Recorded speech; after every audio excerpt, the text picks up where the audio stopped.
Dan Pak Jokowi sebagai Ketua Dewan Pembina Projo sudah menyatakan siap hadir dan membuka acara, dan juga Pak Presiden Republik Indonesia Pak Prabowo yang sedang kunjungan ke luar negeri juga sudah terkomunikasi. Mudah-mudahan beliau ada di Indonesia dan akan hadir dalam acara Kongres 3 Projo, dan tentu bersama Pak Wakil Presiden Gibran Rakabuming Raka.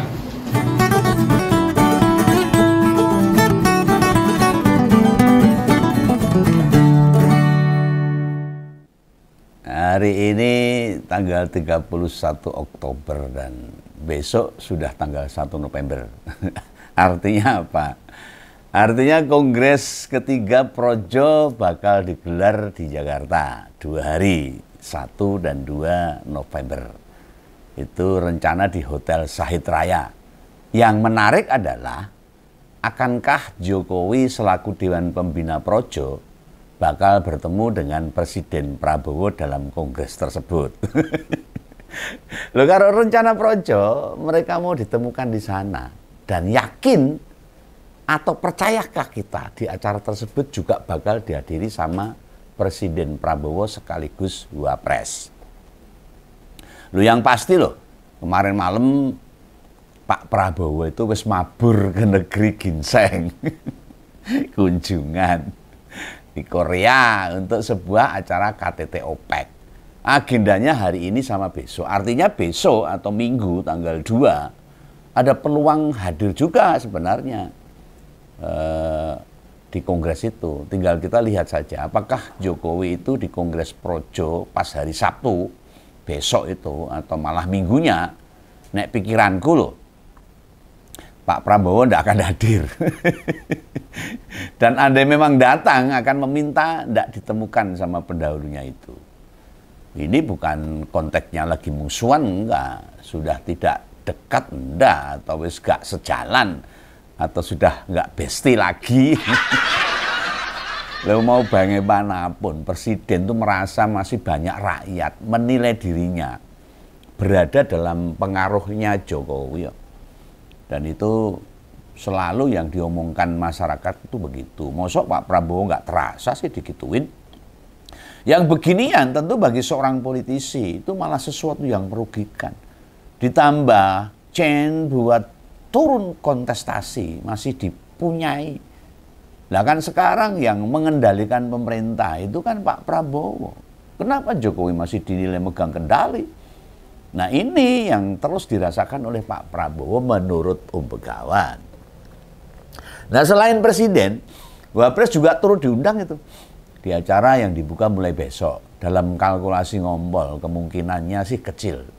Ketiganya ada dalam ruangan atau gedung yang sama sekaligus. Ya ini perkiraan Begawan aja. Ada banyak argumentasi kenapa Begawan bilang gitu. Sebab musababnya yang bisa Begawan sodorkan. Mengapa Pak Prabowo kecil kemungkinannya berada di sana? Sudah sekitar 2 atau 3 bulan terakhir ini aktivitas Presiden mengalami peningkatan.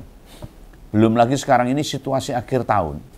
Tentu kepala negara harus memastikan bahwa program-programnya bisa tuntas. Berakhir dengan mulus dan baik. Belum lagi urusan sama dunia internasional. Tidak mungkin dilewatkan begitu saja. Sangat penting untuk menghadiri OPEC di Korea. Menugaskan seorang Wapres. Repot. Ya, tapi kalau menugaskan juga hanya demi acara Kongres Projo, dengan menugaskan Wapresnya ke luar negeri, malah makin menurunkan kredibilitas Ketua Umum Gerindra itu saja. Setidaknya dengan kepadatan agenda itu membuat dirinya akan pamit di acara relawan Jokowi. Turyo, seberapa sih urgennya seorang presiden harus datang di acara relawan? Saiki wis ora usum relawan harusnya itu. Relawan iso mben menjelang pilpres pilek lagi relawan iki ono ngopo itu loh. Loh, satu-satunya faktor yang memungkinkan kepala negara hadir hanyalah dia butuh bicara panjang lebar. Seperti kebiasaan selama ini. Nek suwe ndak pidato di mimbar di panggung Lah kuwi lagi gelem nanti nekani Kongres Projo. Tapi ya audiennya itu siapa Projo itu? Jangan-jangan tewas di pidatoni Projo gabungnya PSI terus kontra politik dengan Pak Prabowo ya rugi loh. Faktor lain yang juga bisa menghalangi membuat tidak datang di acaranya Budiari itu ya kabar keriuan perkara utang WUS.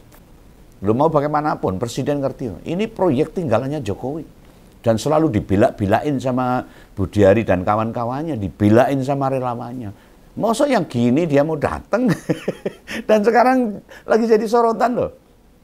Lah kalau datang nanti Pak Prabowo bisa kejebak di situ.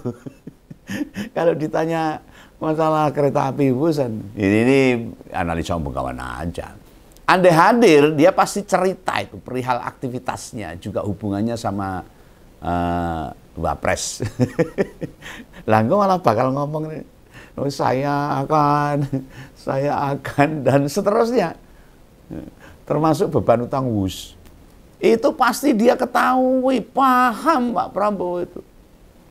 Malah sok dadi materi pidatone itu apa mungkin ada kerelaan.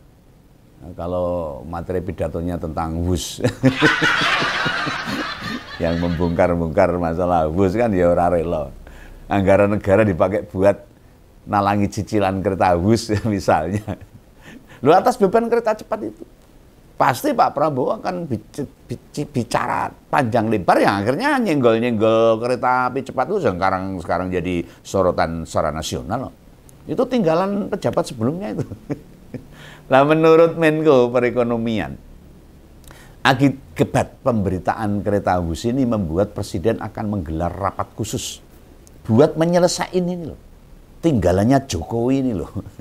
Malah gemer-geten tadi. Ngono relawannya pasang badan, yang katanya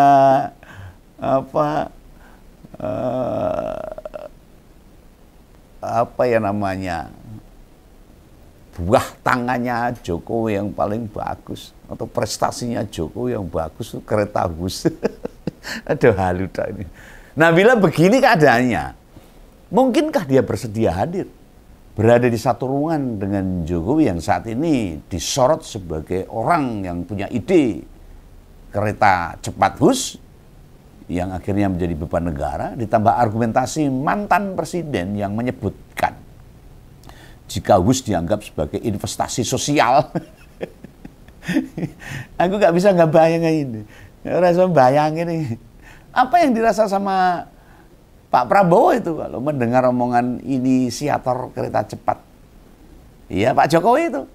Nah di sisi lain status ketua umum Projo Budiari itu kan bekas pembantunya yang sudah diberhentikan, ditendang dari kabinetnya Pak Prabowo lah. Ngono ditakoki pas di Kongres Projo lalu ditanya oleh relawan, kenapa itu tua saya Projo diberhentikan sama Pak Prabowo lah, kan kesulitan Pak Prabowo akan menjawab.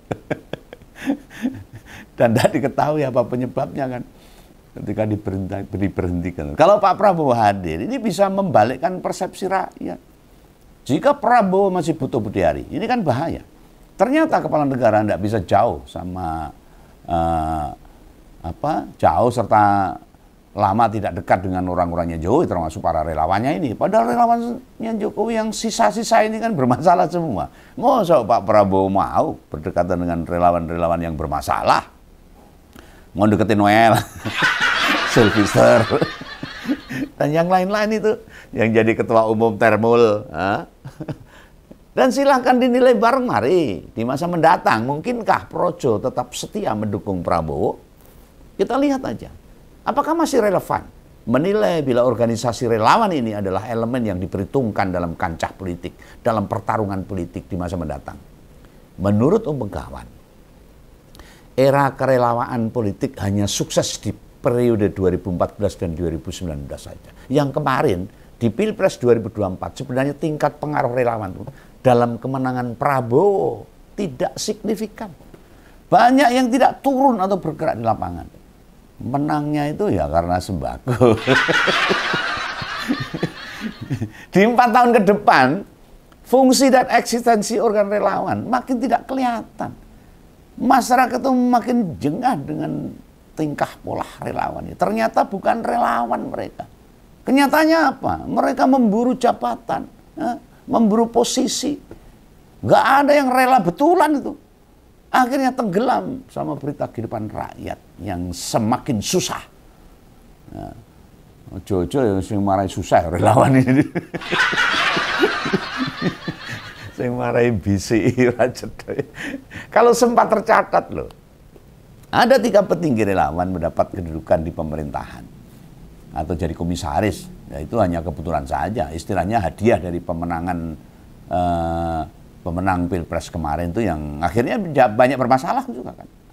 Seakan-akan kayak menghargai Jokowi. Lihat saja sekarang, apakah masih ada elit relawannya Jokowi yang masih duduk di anteng di kabinet atau komisaris BUMN? Sudah nggak ada. Sylvester Stallone aja, Sylvester aja yang masih duduk di BUMN, dia napi yang harus masuk penjara. Noel sudah tidak jadi wamen. Siapa lagi? Lo mau bagaimanapun peran atau pengakuan. Bila kekuatan pemerintah ditopang pengaruh Jokowi, itulah lagi dilemahkan. Secara perlahan namun pasti, apapun yang melambangkan kepanjangan politik Jokowi, dipereteli perlahan-lahan. Bukan saja elit relawannya, namun individu-individu yang terkesan dekat atau ada kaitannya cukup kuat dengan Jokowi itu makin tidak diberi peran. Diamputasi. Kalau bahasa medisnya, namanya saja politik. Tentu pemegang kekuasaan tidak mau dilihat terus-menerus bergantung pada pihak lain. Harga diri ini entek hilang loh Pak Prabowo nanti lama-lama itu. Maka dia paham Pak Prabowo ini. Cara melihatnya gampang. Cermati itu gimana nada-nada atau opini yang dikaitkan dengan pemerintah. Contoh sederhana. Masa sih Pilpres masih lama, isih petang tahun lagi loh. Jokowi sudah nggege mongsong ngusung Prabowo Gibran 2 periode. Ini apa meneh? Bukankah selama ini kita kenal karakter Jokowi? Nek memburu kekuasaan itu seolah-olah menghindar. Iya tapi tidak, sudah tapi belum dan sebagainya. Dulu waktu ada di politik, baik saat wali kota, gubernur dan menjabat presiden 2 periode, anggar ditanya masa depan politiknya, berulang kali dia menjawab, yang penting kerja, kerja, kerja. Lo sok-sok yang jawab belum mikir ke depan, padahal dalam pikirannya itu biar caranya berkuasa terus-menerus. Terjawab kan, faktanya begitu kan. Kadang pula merespon dengan lontaran, ya tergantung perintah partai. Dan ternyata malah mengkhianati partainya sendiri. Ciloko ini. Nah demikian juga saat 2023, dia tak lagi punya peluang menjabat lagi karena sudah 2 periode. Dan ditanya perihal Gibran, akan maju sebagai cawapres? Kan bilangnya, belum cukup usia, kan belum berpengalaman. Alah, ya akhirnya los itu. Belum begitu sudah resmi digandeng Prabowo, yang diomongkan beda lagi. Dia beralibi sebagai orang tua yang hanya merestui dan mendoakan. Nyat angel banget cekelane omongannya dia. Itu kalau bahasa preman itu galagasi, tahu gak galagasi? Ya itu tadi galagasi itu tadi. Kita emoh ning gelem. Kita ora ning itu galagasi namanya. Ditakoki ngelih apa ora, sudah makan belum? Padahal lapar, itu galagasi namanya. Nah balik ke konteks project yang mau kongres besok. Kalau pelajar perjalanan peran, kontribusi maupun dukungan relawan, setidaknya setahun pemerintahan kan tidak jelas mereka sudah melakukan apa. Jadi kontribusi ini relawan pada pemerintah, pada negara itu apa atau belas renek. Kita semua tahu lah, siapa sih relawan yang benar-benar masih aktif untuk terlibat atau mendukung pemerintah. Silakan cek. Di berbagai media, baik media sosial dan media mainstream, organ relawan atau pendukung lebih banyak bicara soal pemerintahan atau ngebela junjungan mereka.